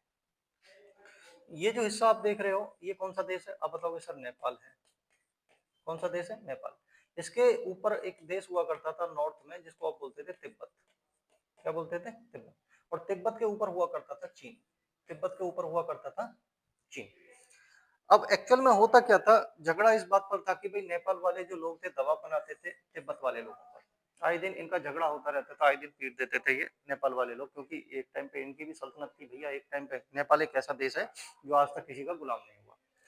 तो नेपाल वाले लोगों ने अपनी धुरंधरी चलाई और किस पर अधिकार कर लेते थे? किसको पीट देते? तिब्बत वाले लोगों को। अब तिब्बत वाले लोग जब इस बात से परेशान हो गए थे, इन्होंने मदद मांगी अपने पड़ोसी देश से। आदमी जब विपत्ति में गिर जाए तो किससे मदद मांगता है? पड़ोसी देशों से ही मदद मांगेगा। तो तिब्बत वाले लोगों ने मदद मांगी चाइना वाले लोगों से। 1906 में, 1906 की बात है ये। और चाइना वाले लोगों ने कहा कि भाई आप हमारे पास में आए हो तो आपकी मदद जरूर की जाएगी, और आप हमारे अपने हो।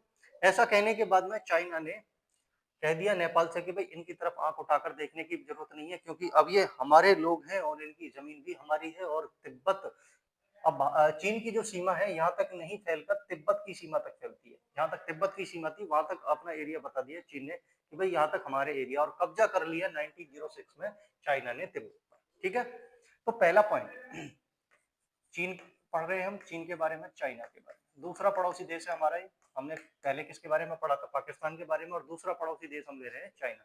एक पड़ोसी देश हमारा अफगानिस्तान छूट गया, यहाँ पर मात्र 106 किलोमीटर उसकी सीमा लगती है भारत के साथ में, स्थलीय सीमा। उसके बारे में चर्चा करेंगे। अभी पहले चाइना पढ़ रहे हैं, उसके बाद में उसको पढ़ेंगे। तो चाइना के बारे में पहला ही पॉइंट क्या बनता है? तो चाइना के कितने राज्य लगते हैं भारत से? मैं लिखवा दूंगा, सब कुछ लिखवा दूंगा। पहले पढ़ते हैं इस चीज को। चाइना भारत का पड़ोसी देश है, 5 राज्य रखते हैं यहाँ से, 5 राज्य। तो मैं पहले लिखवा ही देता हूँ, झंझट खत्म हो जाएगा। 5 राज्य भारत के साथ में सीमा साझा करते हैं। 5 स्टेट, 5 स्टेट, 5 स्टेट ऐसे हैं भारत के जो चाइना के साथ में सीमा साझा करते हैं। कौन कौन से? एक तो यूनियन टेरिटरी हो जाएगी लद्दाख, एक तो यूनियन टेरिटरी हो गई लद्दाख। लद्दाख के बाद में हिमाचल प्रदेश,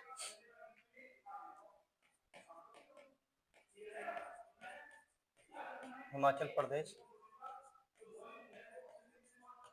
नेक्स्ट क्या हो जाएगा? उत्तराखंड। नेक्स्ट हो जाएगा उत्तराखंड, मैं यहाँ पे लिख दे रहा हूँ उत्तराखंड,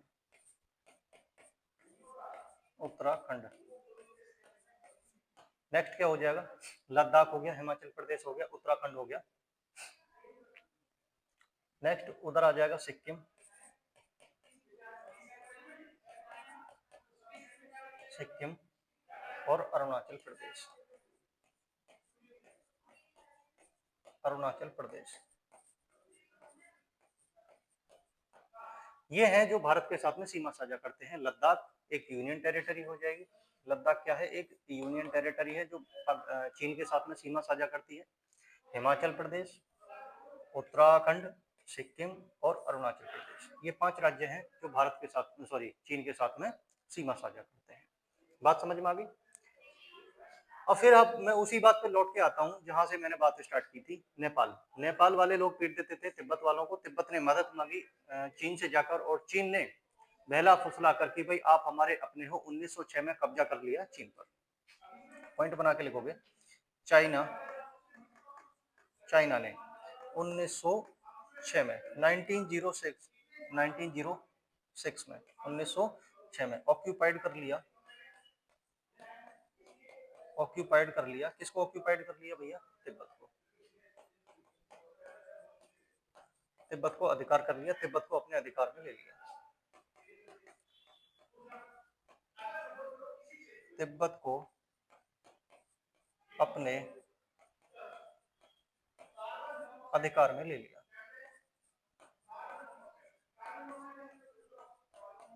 अपने अधिकार में ले लिया, ले लिया। तो चाइना ने क्या काम किया? 1906 में ऑक्यूपाइड कर लिया तिब्बत को, तिब्बत को अपने अधिकार में ले लिया। कब की बात है? 1906 की। लेकिन तिब्बत की जो लोग थे, तिब्बत की जो जनता थी, वो इस बात से खुश नहीं थे कि भाई हम किसी के अधीन जाएं। 1906 की बात है।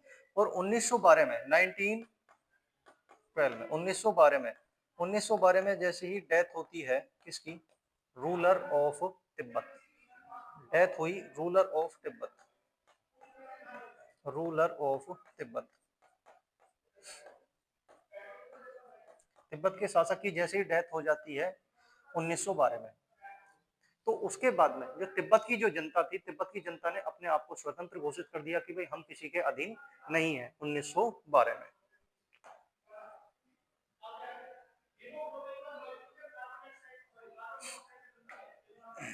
अब क्या हुआ भैया? 1912 में डेथ हो गई किसकी? रूलर ऑफ तिब्बत की। तिब्बत के शासक की डेथ हो गई 1912 में। अब इन्होंने अपने आप को क्या कर दिया? स्वतंत्र घोषित कर दिया। इन्होंने क्या काम कर दिया? अपने आप को स्वतंत्र घोषित कर दिया। क्या काम कर दिया इन्होंने? अपने आप को स्वतंत्र घोषित कर दिया। जब अपने आप को स्वतंत्र घोषित कर दिया, इस बात से नाराज कौन हो गया? इस बात से नाराज हो गया, इस बात से नाराज हो गया चीन। और इधर से अंग्रेज प्रेशर बनाने लग गए किस पर? तिब्बत पर। इस पर इधर से कौन? अंग्रेज। अंग्रेज अंग्रेज अंग्रेज इधर से प्रेशर बनाने लग गए किस पर? तिब्बत पर। जब तिब्बत पर प्रेशर बनाने लग गए कि भाई या तो आप हमारे कब्जे में आ जाओ, नहीं तो टैक्स दो, पैसे दो, तो तिब्बत पर इधर से अधिक कब्जा बनाने लग गए अंग्रेज। अंग्रेजों ने इधर से मार डालनी स्टार्ट कर दी, और उधर से मार डालनी स्टार्ट किसने कर दी? चाइना ने। तो बस इसी बात को लेकर 1912 में तिब्बत ने अपने आप को सरेंडर कर दिया और बोला कि भाई आप एक काम करो, मुझे अपने आप में डिवाइड कर लो। और क्या होती है भैया? 1912 के बाद में 1914 में, यानी 1914 में, और 1914 में क्या हो जाता है? 1 मिनट में देख लो, ये पतला पेन चमक रहा है, नहीं चमक रहा? चमक रहा है। और 1914 में हो जाती है शिमला कन्वेंशन। शिमला कन्वेंशन। और 1906 में हो जाती है शिमला कन्वेंशन, यानी शिमला की संधि।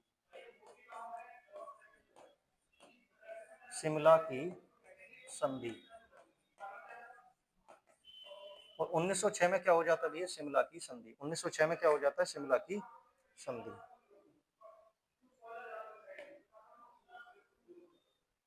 1906 में क्या हो जाता है? शिमला की संधि। और शिमला की संधि में क्या हुआ भैया? शिमला की संधि में ये हुआ कि भाई यहाँ पर दो पार्ट में डिवाइड हो गया। जो तिब्बत था, तिब्बत ने कहा कि भाई मुझे अपने आप को डिवाइड में करने दो, और तिब्बत दो पार्ट में डिवाइड हो गया। एक पार्ट ये बना और एक पार्ट ये बना तिब्बत का। आधा पार्ट था ये तिब्बत का, आधा पार्ट ये था। यहाँ पर कौन है? इंडिया। यहाँ पर कौन है? इंडिया। और ये जो पार्ट है इधर कौन था? चाइना। इधर कौन है? चाइना। तो ये किस किस के बीच में हुई? पहली बात तो क्वेश्चन ये बनता है कि 1914 में जो शिमला की संधि हुई है, शिमला कन्वेंशन हुआ है, शिमला समझौता हुआ है, किस किस के बीच में हुआ था? इंडिया, तिब्बत और चाइना के बीच में। इसमें हुआ क्या था सर? तिब्बत को दो पार्टों में बांट लिया गया, पूर्वी तिब्बत और पश्चिमी तिब्बत। जो पश्चिमी तिब्बत है वो किसके अधिकार में पहुंच गया? इंडिया के अधिकार में। और जो पूर्वी तिब्बत है वो किसके अधिकार में पहुंच गया?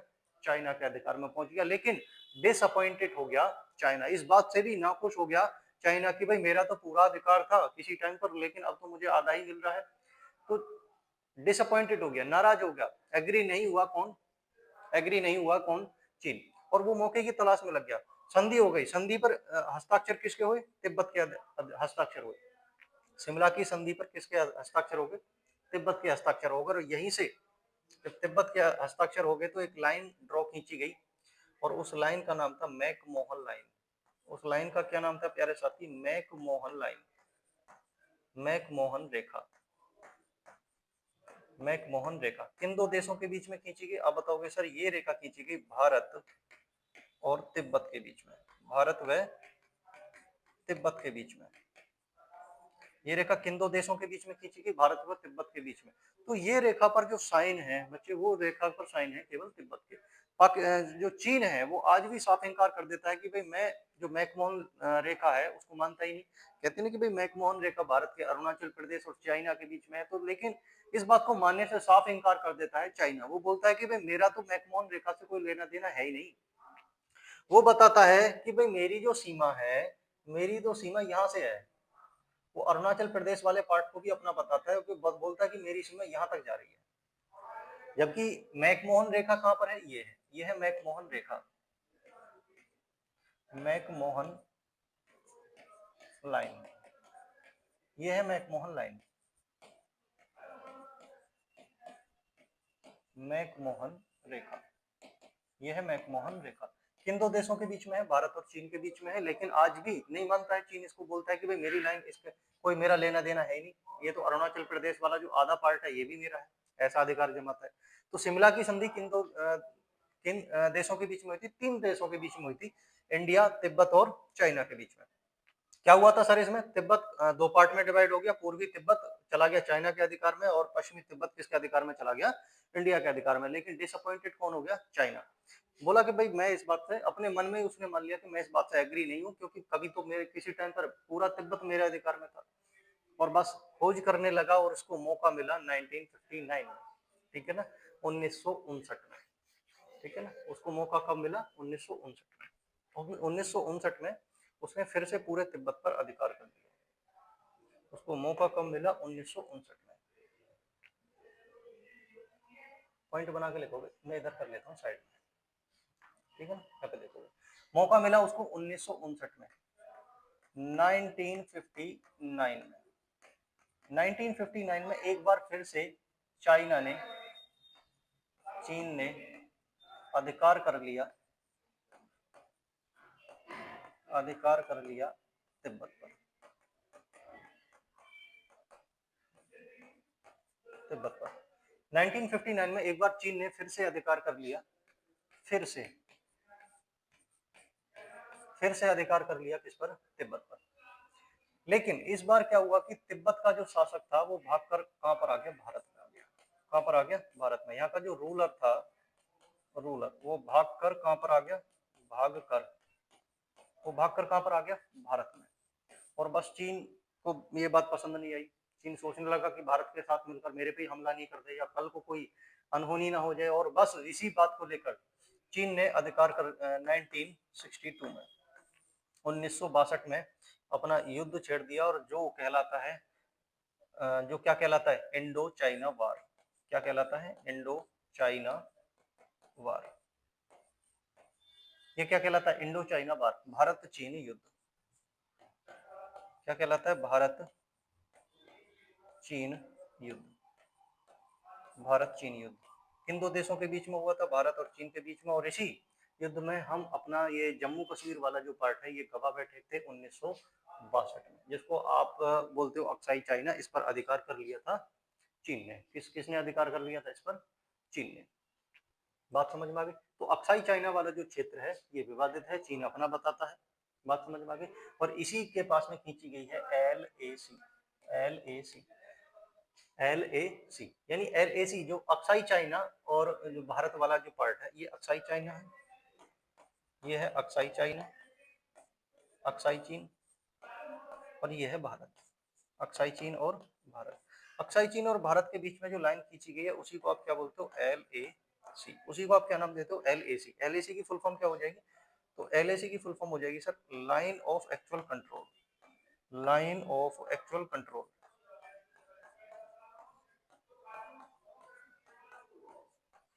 लाइन ऑफ एक्चुअल कंट्रोल वास्तविक नियंत्रण रेखा, वास्तविक नियंत्रण रेखा,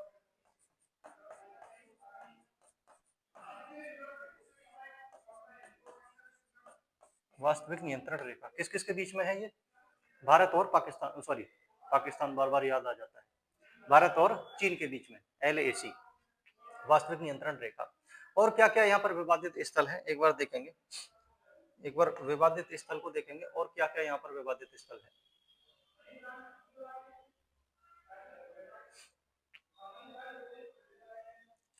यहीं पर एक झील है पेंगोंग सो झील, पेंगोंग सो झील, ये मैंने बना ली पेंगोंग सो झील। इस झील का क्या नाम है? पेंगोंग सो झील। ये जो झील देख रहे हो पेंगोंग सो झील, इसके 3 भाग हैं, ये 3 अधिकार में है, 3 पार्टों में बटी हुई है। इसका जो कुछ पार्ट है वो अक्साई चाइना में आया हुआ है, आप देख रहे हो, और कुछ पार्ट कहाँ पर आया हुआ है? इंडिया में आया हुआ है। कुछ पार्ट कहाँ पर है इसका? ज्यादा से ज्यादा जो पार्ट है वो कहाँ पर है? चाइना में। कहाँ पर है? चाइना में। तो ये एक विवादित स्थल है। कैसा स्थल है? एक विवादित स्थल है। इसके बारे में मैं अभी समझाऊंगा। और यहीं पर एक नदी निकलती है, गलवान नदी, जो श्योक नदी की सहायक नदी है, जो श्योक नदी की सहायक नदी है, गलवान नदी, उसकी जो घाटी है वो भी एक विवादित स्थल बनी हुई है भारत और चीन के बीच में। चलो फिर से अपना समझना स्टार्ट करते हैं। साइड कर दो,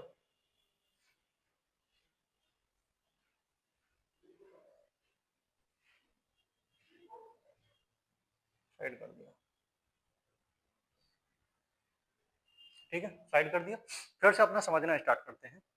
किसके बारे में बात कर रहे थे हम बात कर रहे थे पेंगोंग सो झील के बारे में। पेंगोंग सो झील, हेडिंग डालिए, पेंगोंग सो झील,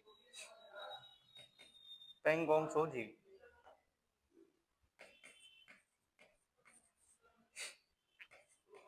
पेंगोंग, TSO लिखा जाता है लेक, लेकिन टी साइलेंट है।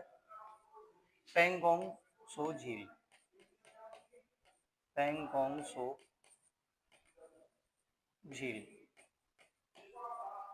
पेंगोंग सो झील विवादित है, डिस्प्यूटेड लेक है।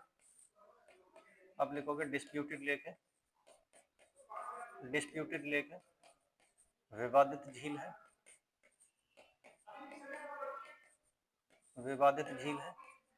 और ये विवादित झील है तो क्वेश्चन पूछा जाएगा किन दो देशों के बीच में विवादित झील है, तो आप बताओगे किन दो देशों के बीच में है? आप बताओगे सर भारत और चीन के बीच में। भारत और चीन के बीच में क्या भैया? ये विवादित है, भारत और चीन के बीच में विवादित है। पेंगोंग सो जो झील है, इसका जो विस्तार है, ये विस्तार मैंने बना लिया, इसका 3 पार्ट बना लो। क्या बना लिए? 3 पार्ट। ये जो पार्ट है ये कम से कम लगा लो 50% हिस्सा है, और ये कहां पर आया हुआ है? चीन के अधिकार में, ये चाइना के अधिकार में है। ये बीच वाला जो पार्ट है ये अक्साई चाइना में आया हुआ है, ये अक्साई चाइना में आया हुआ है। और ये जो पार्ट आप देख रहे हो ये इंडिया में आया हुआ है, ये इंडिया में आया हुआ है। कहां पर आया हुआ है? इंडिया में आया हुआ है। तो अक्साई चाइना में 40% हिस्सा आया हुआ है इसका, इंडिया में 10% हिस्सा आया हुआ है, और चाइना में 50% हिस्सा आया हुआ है। इस नदी में होता क्या है अक्सर, ये जो झील है पेंगोंग सो जो झील है, ग्लेशियर पिघलते हैं, ग्लेशियरों का पानी कहां पर आता है? इसी झील में आता है, पेंगोंग सो झील में आता है। और पेंगोंग सो झील आप समझते हो, ग्लेशियर से जो पानी आएगा उसमें मिनरल्स होंगे, खनिज संसाधन होंगे, और खनिज संसाधन जब नीचे बैठ जाएंगे तो उनको ड्रिलिंग करना भी यहाँ पे आसान है, क्योंकि चारों तरफ लैंड है, जमीन है। तो वहां पर खनिजों को निकालने के लिए, पेट्रोलियम निकालने के लिए या खनिज निकालने के लिए यहाँ पर पर्याप्त मात्रा में है खनिज, तो उनको निकालने के लिए आए दिन यहाँ पर विवाद बना रहता है। डिस्प्यूटेड लेक है, विवादित झील है, कौन सी? पेंगोंग सो झील। बात समझ में आ गई? ठीक है। एक और विवादित स्थल है भारत और चीन के बीच में, और उस विवादित स्थल का नाम क्या है? और उस विवादित स्थल का नाम है गलवान घाटी। क्या नाम है? गलवान घाटी, गलवान घाटी,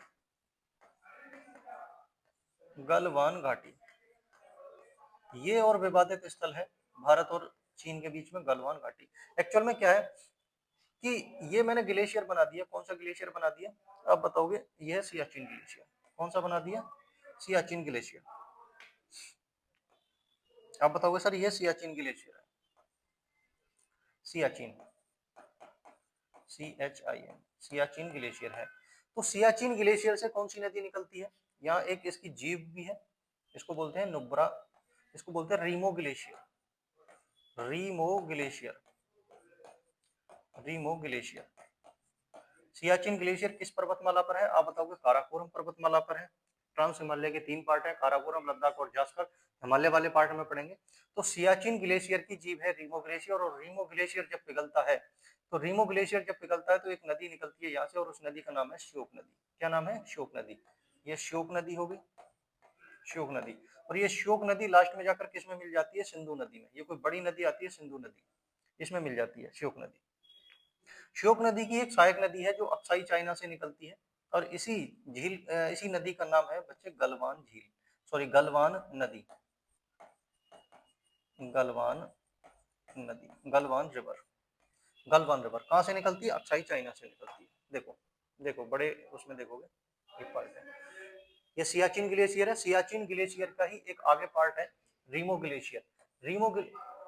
इधर जब भाग मत।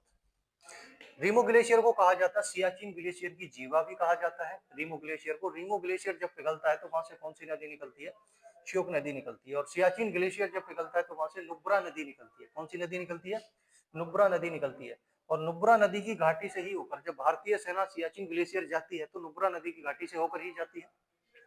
रीमो ग्लेशियर जब पिघलता है श्योक नदी, और श्योक नदी की एक सहायक नदी है गलवान नदी, और जो कहां से निकलती है? अक्साई चाइना से। कहां से निकलती है? अक्साई चाइना से। तो बस इसी के जल को लेकर भी विवाद बना हुआ है।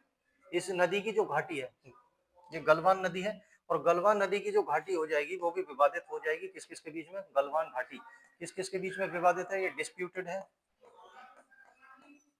ये भी डिस्प्यूटेड है, विवादित है, विवादित है। किस किस के बीच में विवादित है? वही बस भारत और पाक चीन के बीच में, भारत व चीन के बीच में। किस किस के बीच में विवादित है? इंडिया और चाइना के बीच में, इंडिया एंड चाइना। किस किस के बीच में डिस्प्यूटेड है? इंडिया और चाइना के बीच में। गलवान नदी की जो घाटी होगी उसको क्या बोलेंगे? गलवान नदी की घाटी। तो प्यारे साथी आज इतना ही रखते हैं आज के लिए। हमने दो अपने पड़ोसी देश पढ़ लिए, हमने पाकिस्तान के बारे में पढ़ लिया, और हमने किसके बारे में पढ़ लिया? हमने पढ़ लिया चीन के बारे में। इन दो देशों के बाद में आगे हम चर्चा करेंगे, इन दो देशों को पढ़ने के बाद में आगे हम चर्चा करेंगे नेपाल के बारे में, भूटान के बारे में, म्यांमार के बारे में और बांग्लादेश के बारे में। और हमारा एक पड़ोसी देश और भी है, श्रीलंका के बारे में भी चर्चा करनी है, और अभी अफगानिस्तान के बारे में भी हमें चर्चा करनी है। सभी के बारे में चर्चा करेंगे, तो बने रहिए हमारे साथ में। सारा बढ़िया कंटेंट मिलेगा। आपसे बस एक ही प्रार्थना है कि भाई ये जो चैनल है कैरियर के नाम से, कैरियर एकेडमी बुलंदशहर के नाम से, इसको ज्यादा से ज्यादा शेयर कीजिएगा। देखिए प्यारे साथी, यहाँ पे कोई पैसे तो लग नहीं रहे हैं आपके एक सब्सक्राइब करने में, शेयर करने में। तो जो भी जरूरतमंद स्टूडेंट्स हैं जिनको अपना बैच परचेज करने की इफिशियंसी जिनमें नहीं है, तो वो लोग अपना इस चैनल से जुड़े, और इसमें यहाँ से बिल्कुल बढ़िया से अच्छा कंटेंट आपको मिलेगा। आप जितना जुड़ोगे, जितना सब्सक्राइब करोगे, उतना हमारा हौसला बढ़ेगा, उतना ही आपको अच्छा कंटेंट देने की कोशिश करेंगे। केवल आप जितना पढ़ाया जा रहा है उसके प्रॉपर नोट्स बनाते रहिएगा, और आपको बढ़िया तरीके से अंडरस्टैंडिंग होनी चाहिए।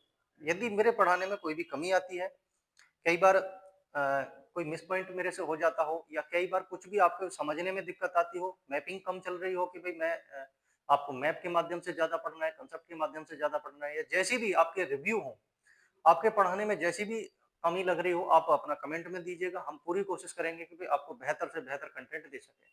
बस आप चैनल को उठाने की कोशिश कीजिएगा, चैनल को ज्यादा से ज्यादा शेयर करो, सब्सक्राइब करो ज्यादा से ज्यादा। जितना हमारा हौसला बढ़ेगा उतना आपको हौसला देंगे।